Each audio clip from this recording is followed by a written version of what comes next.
एक ही बुरी चीज़ है, यहाँ मक्खियाँ बहुत ज़्यादा है। हर जगह जहाँ भी जाओ मक्खियाँ ही मक्खियाँ उड़ा रहे होते हैं लोग। वैसे रास्ता तो यहीं तक था, खत्म हो गया।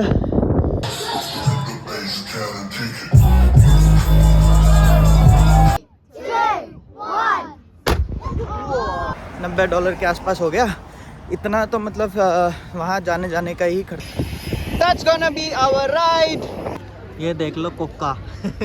यहाँ से व्यू तो बहुत ही प्यारा है भाई, वो स्वान रिवर आगे। भाई हो गई रात और ये इतना लंबा रास्ता है, खत्म ही नहीं हो रहा। बालू बुलू ना आ जाए यहाँ पे कोई।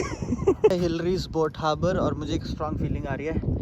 ये देख लो, एक प्रिजनर का ऐसा एक कमरा होता था जिसमें वो रहता था।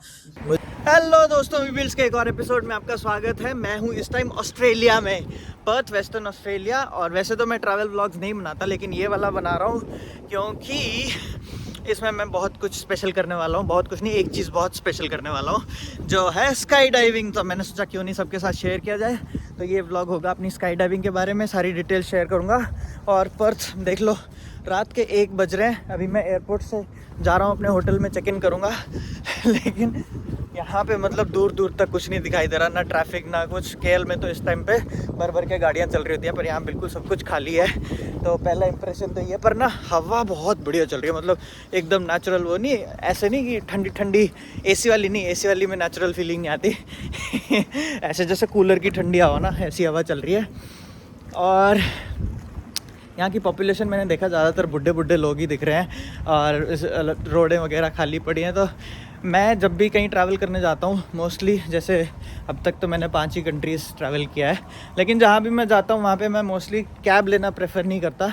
पब्लिक ट्रांसपोर्ट प्रेफर करता हूँ या वॉकिंग प्रेफर करता हूँ। ऐसे बहुत ज़्यादा ऐसी चीज़ें एक्सप्लोर करने को मिलती हैं जो कि कैब में मिस हो जाती हैं। कैब में बस फ़ोन पे लगे रहो, बैठे रहो। तो इसलिए मैं अभी वॉक करके, मतलब बस से उतरा हूँ और अपना रात के 1 बज रहे हैं, वॉक करके जा रहा हूँ अपने होटल तक, पहुँचने ही वाला हूँ।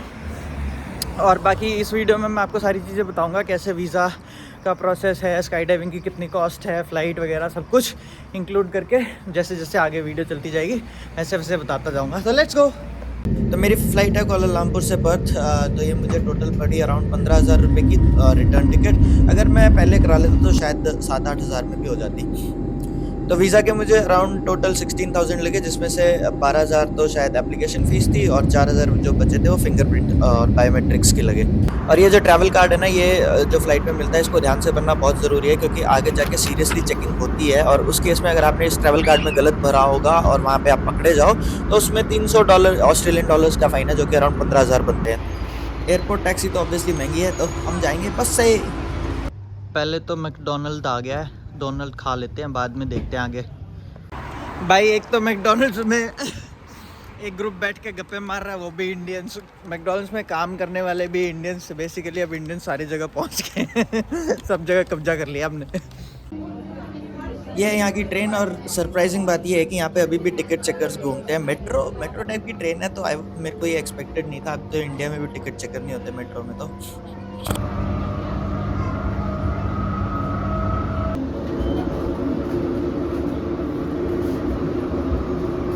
अभी मैं फर्मेंटल में हूँ। फ्रीमेंटल बोलते हैं जो भी है। आज है पहला दिन, और यहाँ पे देखो एक तोप रखी हुई है। इस तोप में बेसिकली क्या है, यहाँ पे एक टाइम बेल होती थी। तो यहाँ पे पोर्ट है, यहाँ पे सारी शिप्स वगैरह खड़ी होती है ना। तो पुराने टाइम में क्या होता था, यहाँ पे बेल्स बजाते थे 1 बजे, ताकि जो अपने शिप वाले सब लोग हैं ना, कैप्टन कुप्टन, अपना टाइम वगैरह सेट कर लें। और उसके साथ ये तोप भी चलाते थे। तो वही अब ये हमेशा से वही ट्रेडिशन फॉलो कर रहे हैं। तो होपफुली आज भी 1 बजे बजाएंगे। अभी टाइम हो रहा है 12:45। लेट्स सी 1 बजे ये तोप चलती है कि नहीं।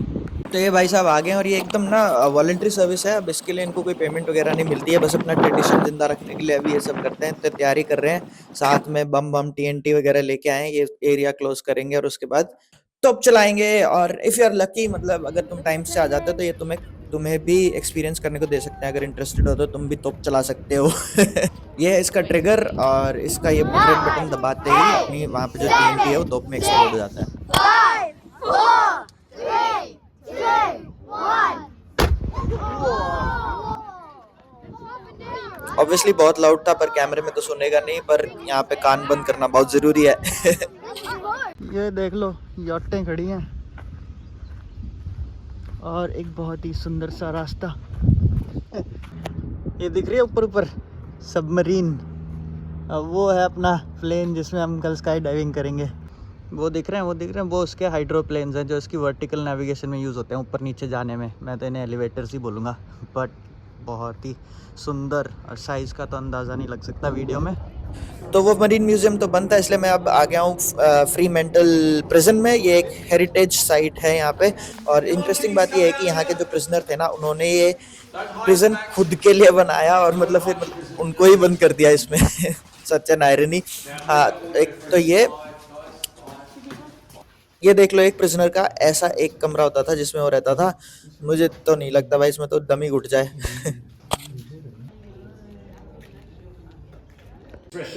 Through reading stories or seeing old movies, the judge will say something like this: "You will be taken from this place to another place where you'll be hanged by the neck until you are dead." And that's pretty much what happened. और prison के बाद ये है कॉट्सलो बीच। बहुत ही सुंदर है, ज़्यादा रेत तो नहीं है, पर अच्छी बात ये है कि यहाँ पे पीछे घर से हैं, तो जो लोग यहाँ पे रहते होंगे इनके लिए कितना कन्वीनियंट है। सामने बीच और साइड में इतना बढ़िया जॉगिंग ट्रैक, अपनी जॉगिंग करो, मस्त रहो यहाँ पे। तो कल घूम लिए पूरा दिन ऐसे ही। फर्मेंटल गया था, प्रिजन गया था, वो सब चीज़ें मैंने आपको दिखाई दी होंगी। और मैं गया था एक और जगह थी, कॉट्सलो बीच। यहाँ दोनों जगह गया था। और आज है हमारा the main day, the big day. आज मैं जा रहा हूँ स्काई डाइविंग के लिए। धूप खतरनाक होती है, तो प्रोसेस बता देता हूँ। बेसिकली यहाँ से जाने के लिए पर्थ से और जो अपना फर्मेंटल है, दोनों जगह से फेरीज चलती हैं। तो उनको पहले से बुक करना होता है, प्री बुक करना होता है। और उसके बाद इन्होंने 2 फॉर्म्स भेजे थे। एक तो होता है ऑस्ट्रेलियन पैराशूट फेडरेशन, उनके साथ रजिस्टर करना होता है, और एक उनका खुद का पर्सनल फॉर्म है वेदर चेक। तो आज वेदर अच्छा है। मैंने बुकिंग की थी 11:30 बजे की, लेकिन 12:50 पे उन्होंने मेरी बुकिंग शिफ्ट कर दी। तो 12:50 पे हमारा जंप होएगा। तो यहाँ से मैं जाऊँगा फर्मेंटल, और फर्मेंटल से फेरी लेके जाएगी। 10:30 बजे की बुकिंग है। और शिट, मैं घड़ी भूल गया। बट ओके, टाइम क्या हुआ है? घड़ी लेने वापस आ गया। और जो मेरा हॉस्टल है वो देखो कैसे छुपा सा हुआ है। यहाँ पे रात को तो मिला ही नहीं था मुझे।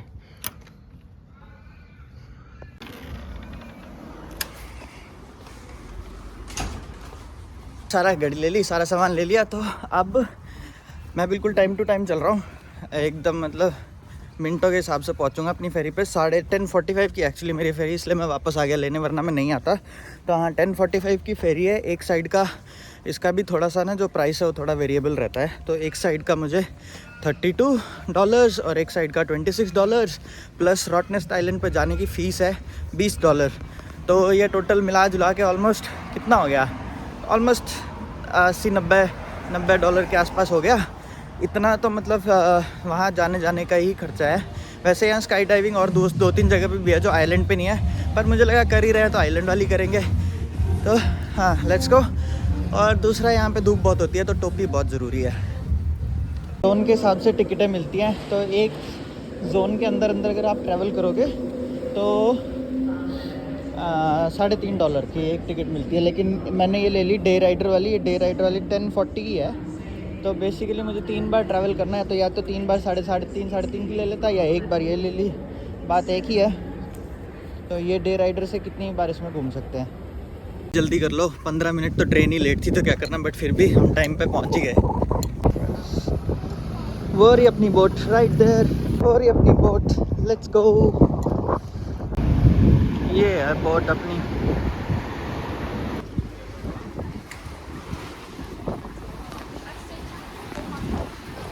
बोट में मैं ऊपर वाले डेक पे बैठा था, और यहाँ से ना मुझे 2 डॉल्फिन्स दिखी थी, पर वही बात है, कैमरा निकाल दिया तो वो आ नहीं रही बाहर। ये पहुँच गया मैं रॉटनेस आइलैंड। वो रही हमारी फेरी, वो वाली। ठीक है, ये है रॉटनेस आइलैंड। देख लो कैसा लग रहा है। बहुत ही बढ़िया जगह है, मतलब इतनी बढ़िया वाइब्स आ रही है ना, क्या बताऊँ। बस थोड़ी सी धूप है, पर हवा ठंडी ठंडी चल रही है, वो बेस्ट पार्ट है। राइट, चलो एयरपोर्ट चलते हैं। कुछ ही देख रहे हो, इतनी बड़ी स्माइल में सोच के। ये देखो, बहुत ही बढ़िया जगह है। ओ, यहाँ ट्रेनें भी हैं। वो रहा एयरपोर्ट, वो रहा दिखा, एरोप्लेन दिख रहा खड़ा हुआ पे। वो रहा, छोटे लोग इकट्ठे हो रखे हैं और स्काई डाइविंग के लिए। और ये लेक बीच में बहुत सुंदर सा। That's gonna be our ride. Small Cessnas and all right there. ये स्काई डाइविंग वाला प्लेन। वो रहा रनवे, ये रहा बेंच। Lookout point. ये तो सेस्ना 208 लग रहा है, कैरावान। हाँ नहीं है तो बताना, वैसे वही है शायद। ये है छोटा सा रॉटनेस्ट आइलैंड का एयरपोर्ट।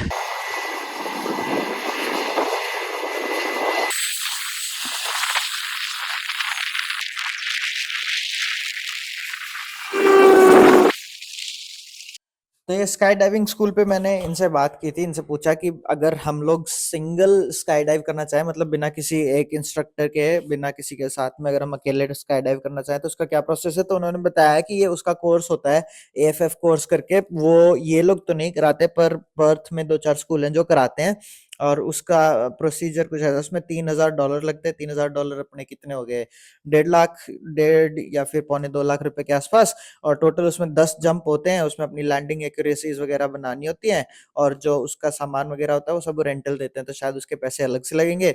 और इसके बाद मैंने पूछा कि अगर ये जो हमारा कोर्स करने के बाद ये पूरे all over the world valid होता है कि नहीं। तो एक मतलब स्टूडेंट लाइसेंस के बाद इसमें A लाइसेंस मिलता है फाइनली, जो अगर तुम A लाइसेंस तक पहुंच गए तो पूरा all over the world valid होता है, कहीं कहीं से भी जंप कर सकते हो। एक लास्ट क्वेश्चन मैंने ये पूछा था कि ये जो टैंडम होता है, टैंडम जंप अभी हम करने वाले हैं ना, ये क्या मतलब होता है इस टैंडम जंप का। इसका मतलब होता है कि जो पैराशूट होता है उसकी जो लाइन होती है वो प्लेन के साथ कनेक्टेड रहती है, और कूदते ही वो अपने आप खुल जाता है। इसने बताया कि नहीं, वो होता है स्टैटिक लाइन जंप, जिसमें कि ना कूदते ही पैराशूट खुलना ही खुलना है, क्योंकि वो प्लेन के साथ कनेक्टेड होती है। और ये टैंडम जंप है, इसमें पैराशूट खुद से खोलना पड़ता है। तो ये सारी डिटेल्स थी। इसकी इंग्लिश को मैंने ट्रांसलेट कर दिया क्योंकि अपनी वीडियो हिंदी में है। तो आगे चलते हैं। वो अगर दिख रहा है, वो जो पैराशूट है दूर, वो अपने पिछले वाले जंपर्स हैं, उन्होंने जंप कर दिया और ये अपना प्लेन आ गया है लैंडिंग के लिए।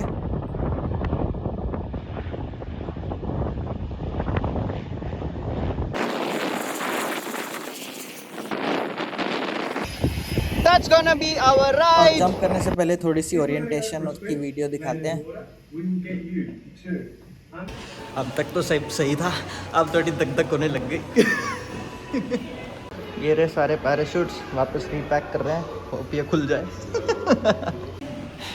एक तो ये लोग यहाँ पे पैराशूट मैनुअली रीपैक कर रहे हैं, पता नहीं खुलेगा कि नहीं।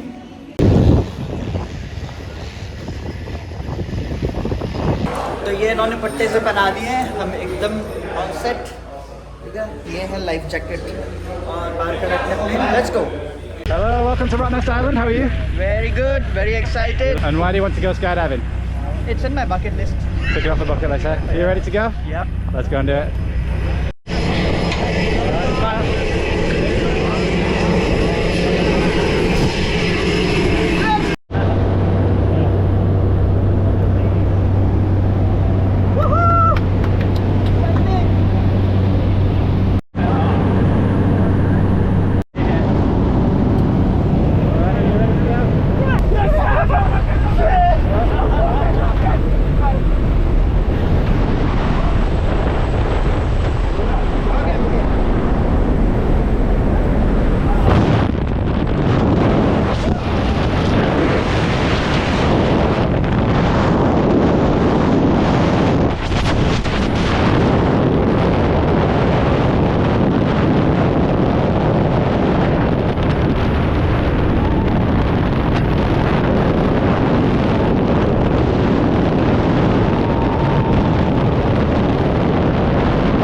Stand up.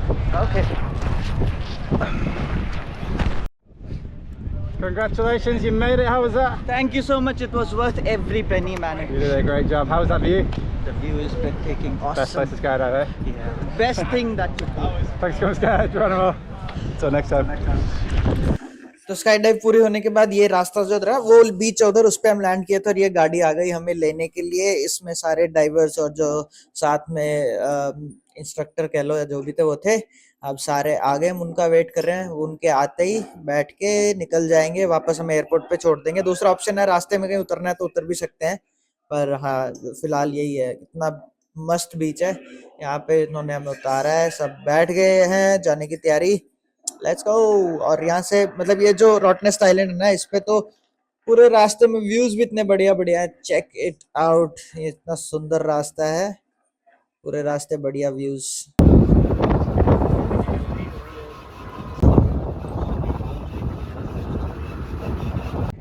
तो भाई आई हैव डन इट, और मतलब अच्छा था ऑब्वियसली और एक्साइटिंग था, ये तो आपको सभी बताएंगे, पर मैं बताता हूँ बाकी एक्सपीरियंस कैसा था। ऊपर जाने के बाद मतलब वहाँ पे इतना ज़्यादा डर नहीं लगता। एक्चुअली जो डर लगता है वो पहले ही थोड़ा बहुत लग जाता है, उसके बाद ऊपर जाने के बाद बिल्कुल नहीं लगता। क्योंकि अगर आपने बंजी जंपिंग किया है, बंजी जंपिंग में नीचे ग्राउंड दिखता है तो उसमें एक्चुअली थोड़ा बहुत ज़्यादा डर लगता है, पर it was comparatively not scary. ठीक है, दूसरी बात बहुत ज़्यादा ठंडा था और हवा मतलब इतनी तेज़ चल रही थी ना। एक तो वैसे ही इस आइलैंड पे नीचे भी हवा इतनी तेज़ चल रही है, देखो सब कुछ हिलने जा रहा है। तो यहाँ पे 15 नॉट्स की हवा तो आई गेस वैसे ही चल रही है। तो ऊपर तो भाई साहब ऐसा था कि लगा लो शताब्दी एक्सप्रेस की छत पे बिठा दिया। ठीक है, इतनी तेज़ हवा चल रही थी और ऊपर ऑब्वियसली टेम्परेचर तो नीचे से कम होता ही है, तो एक वो था। तो ठंड बहुत ज़्यादा थी और बहुत अच्छा हुआ कि मैं जैकेट ले आया, वेरी लकी। और उसके बाद तो बाकी मतलब थोड़ा सा बिल्कुल कुछ सेकंड्स का ही खेल था आई गेस। 30 सेकंड के बाद तो मैं वैसे भी वो पैराशूट खोल देते हैं तो थोड़ा सा कानों में प्रेशर वगैरह फील होता है। तो हाँ, पैराशूट खोलने के बाद कानों में प्रेशर फील होता है और उसके बाद तो सारा जो मैटर करता है वो बस अपना व्यू ही है। तो इसीलिए मैंने ये रॉटनेस्ट आइलैंड चुना था, नहीं तो अपनी स्काई डाइविंग पर्थ में भी होती है, वहाँ पे रॉकिंगहम है शायद, वहाँ पे होती है, लेकिन view is what we need right. उसके बाद पैराशूट खोलने के बाद आराम से नीचे आते आते पूरा व्यू देखो तो बहुत ही बढ़िया। तो रॉटनेस्ट आइलैंड बहुत बढ़िया लगता है, इसीलिए ये चुना था। तो ऐसा था कुछ मेरा एक्सपीरियंस। हाँ, once in a lifetime I guess, maybe और मे बी नॉट, क्या पता मैं एक कोर्स ही कर लूँ अकेले जंप करने के लिए, you never know, let's see. हाँ, तो चलो अब मैं थोड़ा रॉटनेस्ट आइलैंड घूमूंगा, आपको भी दिखा देता हूँ साथ में, and then we go back.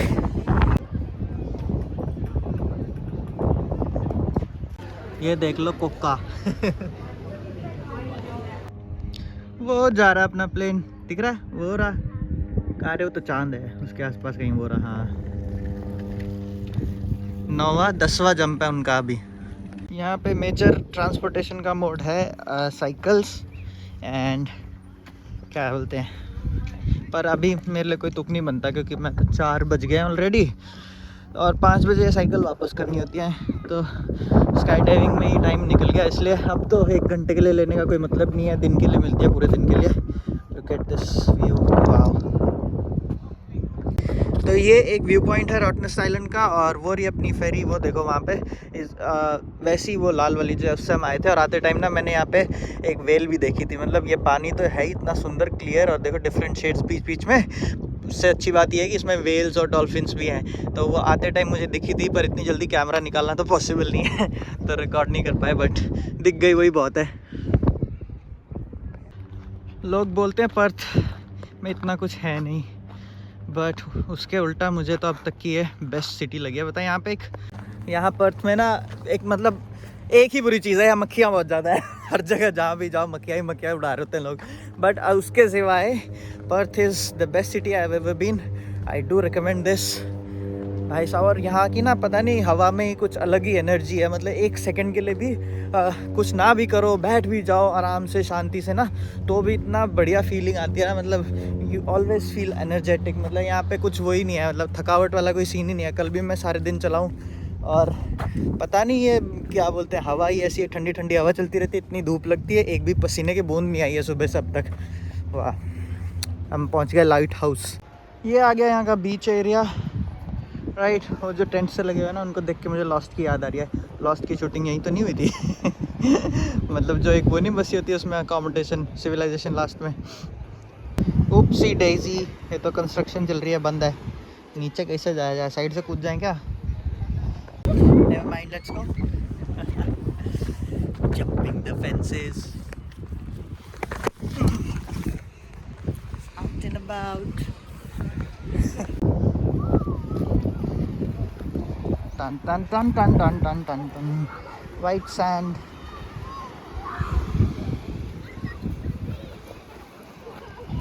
Wow, it's tall here, man. वहाँ से उतर जाते हैं. Let's go down from there.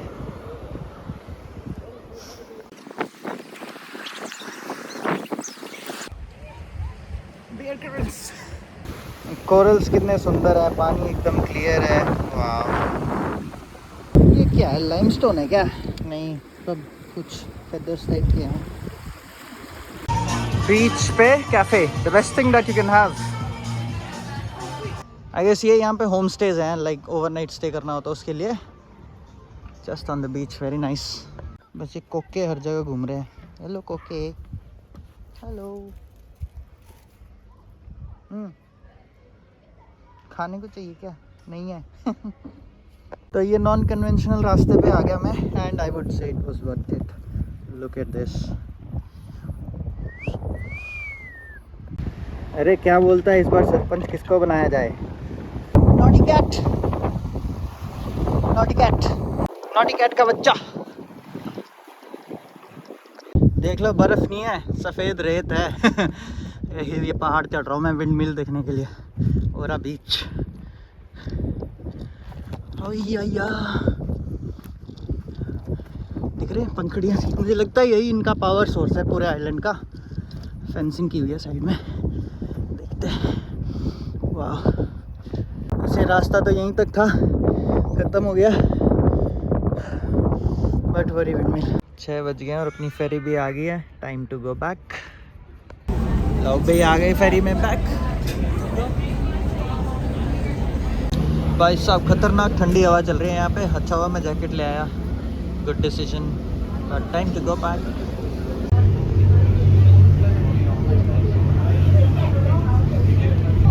उन्होंने अभी फिर से वेल देखी है भाई, मेरे को दिखी तो थी पर देखता है रिकॉर्डिंग में आती कि नहीं। आजा आजा आजा, कम ऑन। ये फेरी साथ में ही साइकिलें भी लेके चलती है, तो मतलब जब तुम अपनी टिकट बुक कराते हो ना फेरी की, उसी टाइम साइकिलें भी बुक कर सकते हो। तो मतलब जैसे ही फेरी से उतरोगे साइकिल दे देंगे और वापसी में अपनी बात ले आओ साथ में।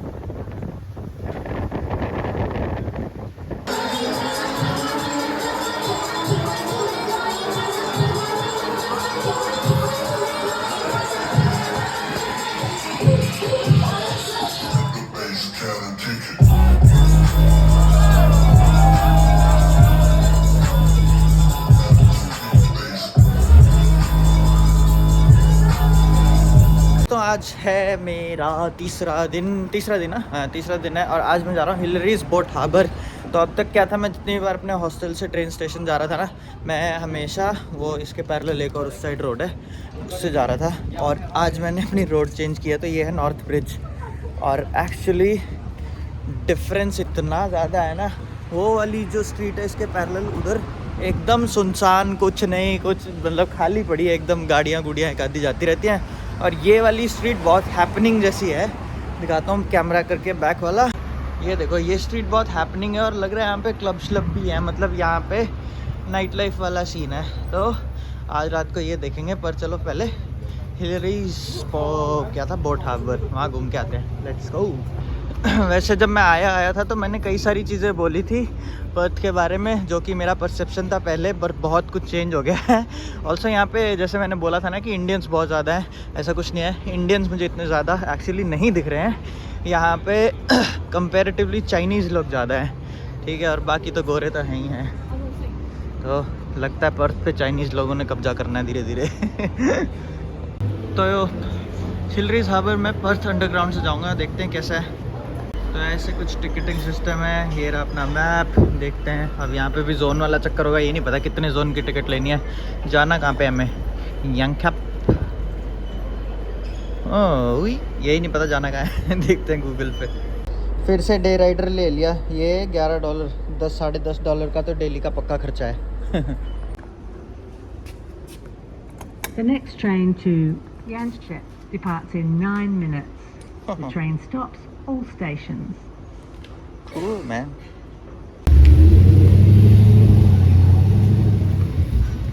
So change of plan, suddenly मुझे याद आया सर्फिंग। तो मैं हिलरीज बोट हार्बर जाने की जगह यहाँ पे आ गया। ये बीच का नाम है क्या था भाई नाम? Scarborough beach. And it is beautiful. देख लो। तो यहाँ पे मैं एक सर्फ बोर्ड रेंट करूँगा। अराउंड $30 का रेंटल है शायद आवरली। ढूंढता हूँ कहाँ मिलेगा and then I will go surfing. Can there be a better gym? No भाई। ये है सर्फ स्कूल। इनका एक लेसन $80 का है, $79। एंड तो मैंने बोला चलो करते हैं, लेकिन ये लोग सुबह 8:15 से स्टार्ट करते हैं, 8:15 से, और ये ख़त्म हो चुका है। अब जाने की तैयारी में है, तो लेट्स से इसको प्री बुक करके अगले दिन आना पड़ेगा। बट अब वो तो पॉसिबल नहीं है, इतनी सुबह सुबह कौन उठेगा। तो आज के लिए सर्फिंग तो कैंसिल, बस जाके स्विमिंग कर लेंगे। हाँ, तो टाइम तो बताया नहीं, टाइम था अपना। तो ये ग्रुप लेसन करते हैं बेसिकली सुबह 8:15 से, और 8:15 पे तो वो आना मुश्किल है, पर 2.25 घंटे का एक लेसन होता है और ग्रुप लेसन होता है। अब तो चले भी गए, ठीक है, लेट्स गो। बाकी यहाँ की सैंड वगैरह बहुत बढ़िया है। Check this out. वाह, जिम देख रहे हो? इससे बढ़िया जिम हो सकता है? भाई पानी तो ऐसा ठंडा है ना, एकदम गंगा जी जैसा। पर मुझे किसी ने बताया कि वहाँ पे आगे एक शॉप है जहाँ से रेंटल मिलते हैं सर्फ बोर्ड। एक और बार ट्राई करते हैं, लेट्स सी।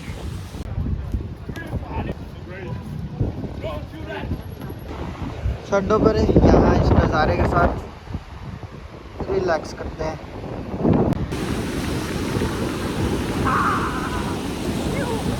बीच पे ही स्केटबोर्डिंग का, बीच पे ही बास्केटबॉल, इतना सुंदर बीच, बेस्ट बीच है अब तक का जो भी मैंने देखे है ना, स्कारबरो बीच। इतनी बढ़िया जगह है, बढ़िया रिलैक्स करो, आराम से बैठो, नज़ारे ही नज़ारे। खेलना है तो जिम चले जाओ, बास्केटबॉल खेल लो। भाई ये होटल्स हैं जो यहाँ पे बिल्कुल उस बीच व्यू पे हैं।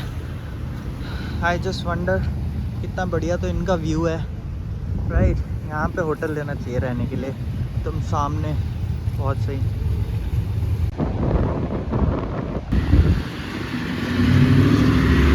फाइनली एक जगह मिल गई जहाँ पे हम सर्फ बोर्ड रेंट कर सकते हैं। तो लेकिन अब तो मैं वापसी के रास्ते में हूँ, तो आज तो नहीं, देखते हैं दोबारा टाइम मिला तो। $20 का 2 घंटे के लिए मिलता है और $50 का एक दिन। सो आई गेस कल वापस आऊँगा, या देखते हैं, टाइम पे बात है, पर आज तो नहीं।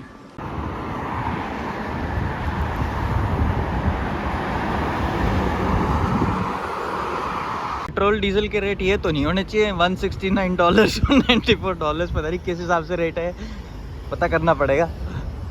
वो सेंट्स पर लीटर है, तो 184 सेंट्स पर लीटर, मतलब तकरीबन $2। हाँ, ओके ओके। नई टाइप की ड्रिंक थोड़ी ट्राई करते हैं, ऐसी है, लेट्स सी। डेली $4.5 की, आगे 50 सेंट वापस ऐसे दिखते हैं। $4.5 कितने हो गए भाई इंडिया में? कन्वर्ट ही करते रह जाएंगे ऐसे तो हम। तकरीबन $250 रुपये, हाँ, $250, हाँ। तो तेल का रेट हुआ अपना 91 का 169, कितना हो गया भाई? 169, 170 ही लगा लो, मतलब $1.70 पैसे। $1.70 कितने बन गया? 56, ऑलमोस्ट 100 रुपये अपने सेम सही है बे।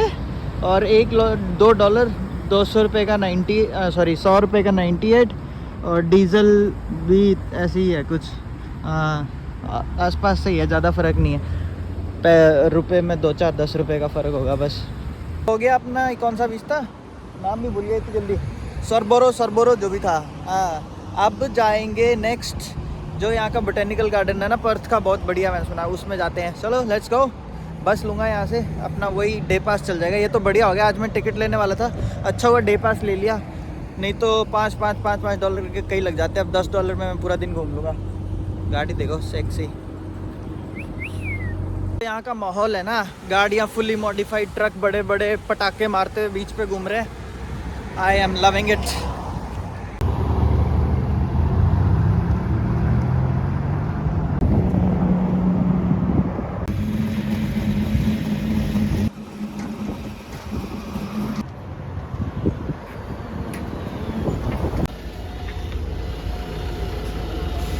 यहाँ पे ना सारे मेट्रो स्टेशन पे ऐसे ऐसे शेड बने हुए हैं जिसमें अपनी साइकिल्स पार्क कर सकते हो, क्योंकि यहाँ पे साइकिल्स का बड़ा अच्छा कल्चर है। मतलब सब लोग साइकिल्स लेके घूमते रहते हैं, और मान लो अगर आपको ले जानी है तो मेट्रो में भी ले जा सकते हो, एक्सेप्ट बिजी टाइम्स। ये वाले स्मार्ट कार्ड रजिस्टर्ड नहीं, यहाँ पे लॉक करके बाइक खड़ी कर सकते हैं। ये बस स्टॉप है ग्लेंडेलो में। मेरे को मिल गया पियानो और मेरे हो गए 2 घंटे ख़राब।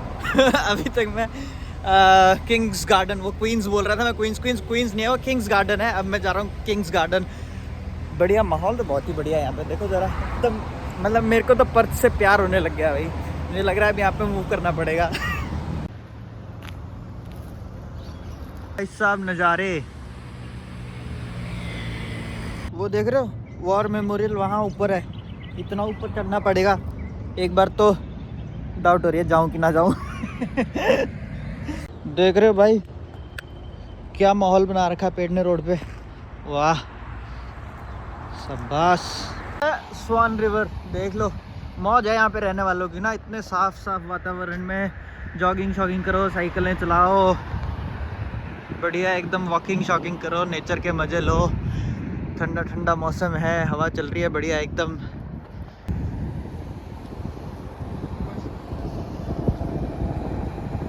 तो ये रास्ता दिखा रहा है सीढ़ियाँ चढ़ के किंग्स पार्क का। Let's go. भाई साहब सीढ़ियाँ तो सारी चढ़नी पड़ेंगी, बहुत ही स्टीप है, but no option, but still pretty. गोरे लौट मार रहे हैं भाई, बट नज़ारा ही है यहाँ पे। इतनी ग्रीनरी देख के ना आँखें खुश हो गई। जिसकी आपको बताओ तो आँखें, मतलब काला रंग आँखों के लिए बहुत बढ़िया, काला बोल रहा हूँ, हरा रंग आँखों के लिए बहुत बढ़िया होता है। देख लो कितना देखना है यहाँ से, व्यू तो बहुत ही प्यारा है भाई। वो स्वान रिवर आगे, इधर ही पर्थ भी होना लेफ़्ट राइट में। बट सुंदर है ये जगह ना आके बैठने के लिए। पर ये ऐसी जगह है कि बंदा यहाँ डेली भी आ जाए घूमने फिरने, एक्सरसाइज करने, एकदम बढ़िया मन लगा रहे हैं। और ये है वो व्यू पॉइंट जो मैंने नीचे से दिखाया था। नीचे से इतना खास नहीं लग रहा था, पर ऊपर से बहुत बढ़िया है। यहाँ पे नाना प्रकार के पेड़ आपको मिल जाएंगे, ये देख लो, पता नहीं क्या घंटे से लगे हुए हैं इस पर। हाँ, और ऐसे पेड़ हैं जो कभी देखे भी नहीं होंगे। बट अच्छी बात यह है कि ग्रीनरी है। एक बड़ा पत्थर है बीच में, घास है, पेड़ है। चश्मा गिरा और मैं उसको उठाने के लिए बैठा और बैठ ही गया भाई। बढ़िया जगह है, नज़ारे आ रहे हैं और मैं थक गया हूँ। रेस्ट कर लेते हैं, सुबह से चल रहा हूँ। सामने है यहाँ का क्वाइट पॉपुलर DNA टावर। मुझे नहीं पता ये क्यों पॉपुलर है, क्या पता है इसके पीछे कुछ हो, क्योंकि यहाँ पे बहुत सारे वॉर मेमोरियल्स हैं। So I don't want to be disrespectful, पर ऑनेस्टली मुझे तो कुछ सिर्फ छोटा सा टावर ही है।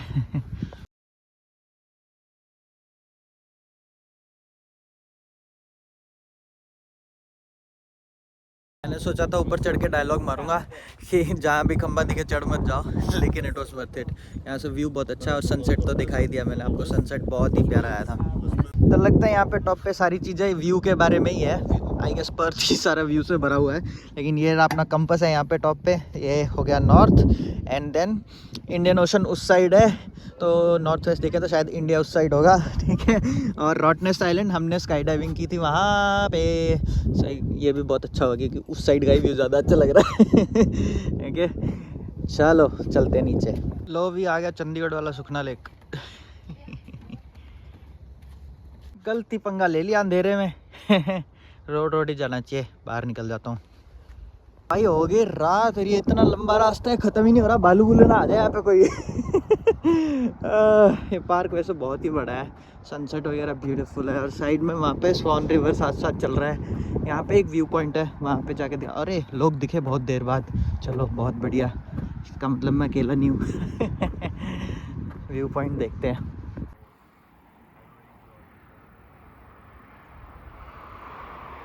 क्या चल रही है वहाँ पे, तो मैं ज़्यादा देर रुका नहीं, बस जाके फटाफट वीडियो बना के आ गया। आई मीन व्यू की, उनकी नहीं। इसीलिए मैं इसको सुखना लेक बोल रहा था चंडीगढ़ का। वहाँ भी यही सब है, यहाँ भी यही सब है। ओके जिट है, अंधेरे में तो रॉन्ग टर्न जैसी फील आ रही है, पर जाना तो है ही। Let's go. गाड़ी दिखी एक, टेऊ टेऊ टेऊ कुछ दिखाई नहीं दे रहा। एडवेंचर। भाई साहब अंधेरा तो खतरनाक हो गया है, पर ये अच्छी बात है कि सामने लाइटें शाइटें दिख रही हैं, तो ये पता है कि सही जा रहे हैं। और I won't recommend doing this. कोई मत करना ऐसा, मुझे भी नहीं करना चाहिए, बट अभी तो कोई ऑप्शन नहीं है, खासकर ऑस्ट्रेलिया में, क्योंकि यहाँ पे जंगली जानवर बहुत ज़्यादा हैं। बट चलो मैं तो पहुँच गया। में तो अपनी ना हरियाणा रोडवेज़ बढ़िया है। लोकल होती तो कम से कम हाथ देते, रोक भी देता शायद, ऑप्शन तो था। यहाँ तो ऑप्शन ही नहीं है, गया तो गया। ना ना ना, रोकते तो हरियाणा रोडवेज़ वाले भी नहीं है भाई। नहीं लगा।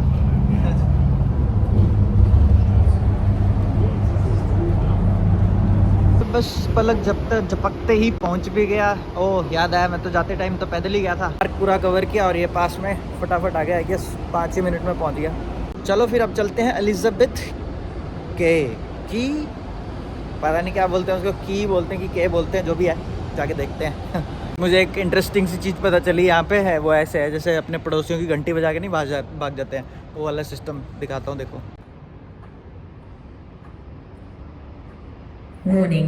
Access beyond this point is prohibited. Warning. Access beyond this point is prohibited. Warning. ये तीसरी बार बजाया मैंने। वहाँ पे कोई सेंसर लगे हुए हैं, तो वहाँ जाते ही वो बजने लग जाता है। यहाँ फव्वारे से हैं कि पानी ना निकला है कि ऊपर से जा रहा था, मुझे पता भी नहीं था। लेंस साफ। आई गेस वहाँ पे वो ब्रिज है, उस पर लाइटें जलती हुई देखी थी मैंने फ्लाइट से नीचे आते टाइम, मतलब लैंड करते टाइम। अब तो दिख नहीं रही, पता नहीं क्या चक्कर है, बंद कर दी इन्होंने मेरे आने की खुशी में, कि पता नहीं। तो भाई एक अंग्रेज से पूछ लिया है, इसको बोलते हैं की, के नहीं होता, की होता है, ठीक है, अब याद रखेंगे। एलिजाबेथ की। और वहाँ मुझे आग जलती दिख रही है, वो एक आइलैंड सा शायद उसका नाम है, दिख नहीं रहा होगा, यहाँ से दिखाता हूँ। आग, अरे दूर से तो लग रहा था कि नकली है, पर ये असली है भाई। नाइस। पेलिकन्स हैं हर जगह, चौ चौ कर रहे हैं। अरे कोई ब्रिज के ऊपर पहुँचा दो, मेरे को रास्ता नहीं मिल रहा है। उड़ जा। बड़े आराम को रहे, देखना अभी गाली दे के उड़ेगा, देखना उड़ जाए। देखा आ गया ब्रिज के ऊपर भी। ऐसे है तो सुंदर, वैसी बात नहीं है भाई। नाइस। पर तो सारी एक्सपेक्टेशंस पे खरा उतर रहा है, एकदम खरा। अच्छा ये है बेल टावर, देखो बेल की शेप का है ना नीचे से।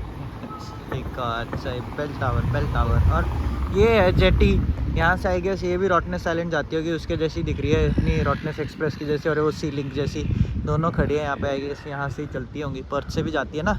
अब यहाँ से वापस अपने हॉस्टल तक 2 किलोमीटर की वॉक और है। दूसरा ऑप्शन है बस ले लूँ, बट इतना पेशेंस नहीं है कि यहाँ वेट करूँ। वैसे तो टांगों की हालत ख़राब है। आई वॉज होपिंग थोड़ा दूर होता तो बस से चला आता, अब 2 किलोमीटर कौन बस लेगा। चलो चलते हैं।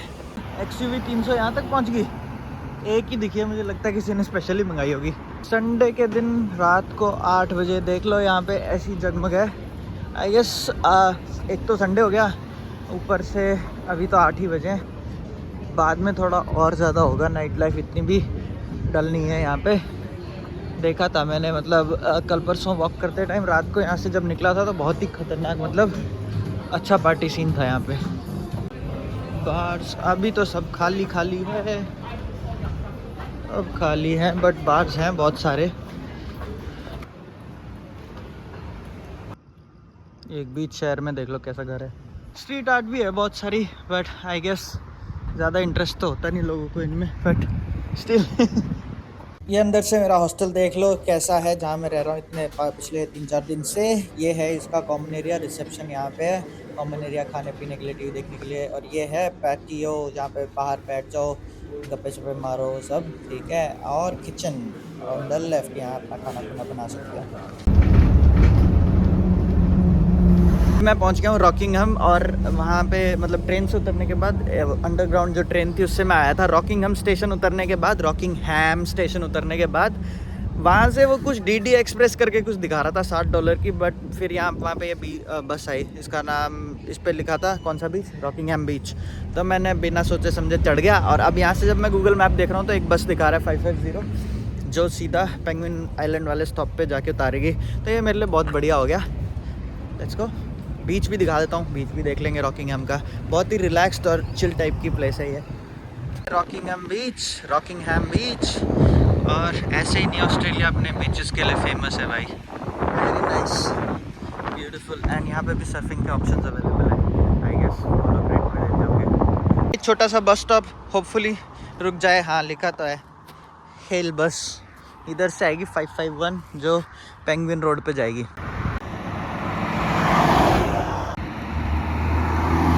Just when I was about to lose all hope, आ गई बस।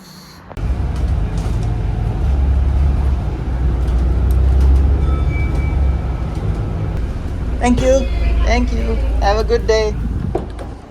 पहुंच गया हूँ मैं रॉकिंगहम, एकदम एंड में, उधर सी गए बीच, वहाँ से शायद पैडल बोर्डिंग करके जाएंगे, जैसे जाएंगे देखते हैं। यहाँ आ गया मैं, अभी भी रॉकिंगहम में ही, और वहाँ पे एंड है मतलब इस जगह का। उसके बाद वो अपना पेंगुइन बीच है, तो एक स्टैंडिंग पैडल बोर्ड वगैरह कुछ लेके आगे जाएंगे। Let's see. आई गेस वो है पेंगुइन आइलैंड। गूगल पे तो दिखा रहा था कि यहाँ पे पैडल बोर्डिंग वगैरह होती है, फिलहाल तो कुछ दिख नहीं रहा। मे बी मंडे होके टूरिस्ट कम है इसलिए, पर वो फेरी जाएगी शायद, करते हैं। आने से पहले चेक करना चाहिए था। पेंगुइन आइलैंड्स तो अभी क्लोज्ड है, मिड ऑफ अक्टूबर तक लिखा है इसमें, ऑलरेडी 15 तारीख तो होगी और कितना मिड होगा पता नहीं। ठीक है, तो वो पेंगुइन आइलैंड है वो अभी बंद है, अक्टूबर के बाद खुलेगा। पर आज के लिए वो ऑप्शन था एक जो बोट जा रही है, 1 घंटे का marine ride something to the marines they side, और इसके $80 एंड 1 घंटा। तो एनीवेज, और ये जा भी रहे हैं, तो 2 घंटे बाद अगला क्रूज़ है, 2 घंटे बाद कि 1.5 घंटे बाद अगला क्रूज़ है। अब स्किप करते हैं, बट चलो रॉकिंगहम तो देख लिया, रॉकिंगहम देख लिया, अब चलो वापस चलते हैं। बीच फ्रंट पे ऐसे ऐसे घर, वाह मैम ब्यूटीफुल। उसके बाद सामने इनका व्यू देखोगे, ये देखो भाई, ये है आइडियल जगह रिटायरमेंट के लिए। देखो कितने सुंदर सुंदर घर हैं, घर तो है ही हैं। उसके बाद यहाँ पे इतना शैलो सा बीच है, और ये व्यू देखो, वाह। यहाँ तो शाम को जॉगिंग जॉगिंग करो तो जिंदगी के नज़ारे।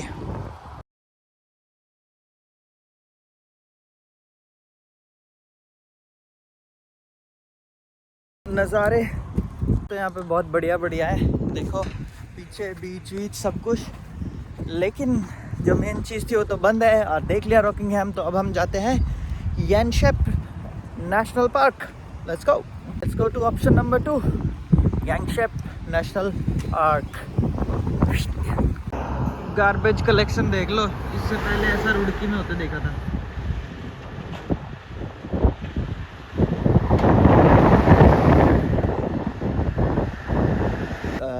एलिंगटन स्टेशन यानशेप के पास, तो मैं यानशेप नेशनल पार्क जा रहा हूँ। और भाई यहाँ पे आके फीलिंग आ रही है वीराने की। अब पता चल रहा है कि हाँ ऑस्ट्रेलिया पूरा खाली खाली सा है। देखो दूर दूर तक, मतलब लोग भी वैसे बहुत कम है, ना कोई ट्रांसपोर्टेशन है, एक आधी बस आ रही है, और दूर दूर तक देखो वीराना खाली। उस साइड में डेजर्ट सा स्टार्ट है मेरे ख्याल। यहाँ पे वो है ना सेटलमेंट शुरू तो हो रही है, उस साइड में कंस्ट्रक्शन काफ़ी चल रही है, टीले टूले से उखाड़ रहे हैं। तो इस साइड से थोड़ा सा डेजर्ट वाला एरिया शुरू हो रहा है, और मतलब है ऐसा नहीं है कि मतलब एक्सेसिबिलिटी थोड़ी कम है यहाँ पे। देख लो भी कैंसिल भाई, क्योंकि बहुत चलना पड़ेगा। ऐसा नहीं, अपनी बसें है ना ऐसे ऐसे रूट पे जा रही है जो कि डायरेक्टली नेशनल पार्क तक कहीं भी जाता ही नहीं है, तो कैंसिल। 3:30 बज गए, तो हिलरीज बोट हार्बर ही जाऊँगा, और क्या बस हो गया।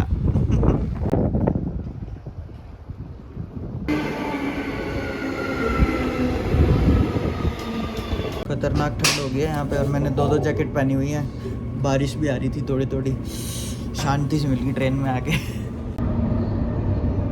हिलरीज बोट हार्बर, और मुझे एक स्ट्रॉन्ग फीलिंग आ रही है कि मंडेज़ को यहाँ पे सब कुछ बंद होता है। सिर्फ यहाँ नहीं, पर्थ या फिर पूरे ऑस्ट्रेलिया में ही होता होगा, पक्का नहीं पता मुझे, बस कह रहा हूँ क्योंकि आज मुझे कुछ भी खुला नहीं मिला। इवन यहाँ पे एक मरीन वो है, क्या बोलते हैं उसको, एक्वेरियम टाइप का, वो भी बंद है। बारिश भी आ रही है, किसी ने अपनी बोट स्टार्ट कर लिया है। Living the life.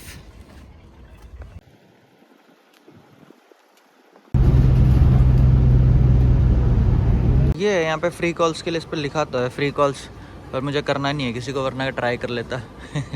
The seat is now ready for use. It will retract again, and the toilet will flush when the sun.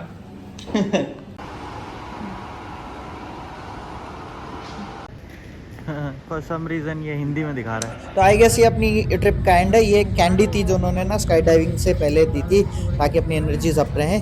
तो अब मैं फ़्लाइट में हूँ, वापस कोलालमपुर की तरफ चल पड़ा हूँ। And that's the end of our trip. Hope आपको ये वीडियोस पसंद आ रही होंगी। अगर पसंद आ रही हैं तो लाइक शेयर सब्सक्राइब। अगली बार मिलते हैं, बाय बाय।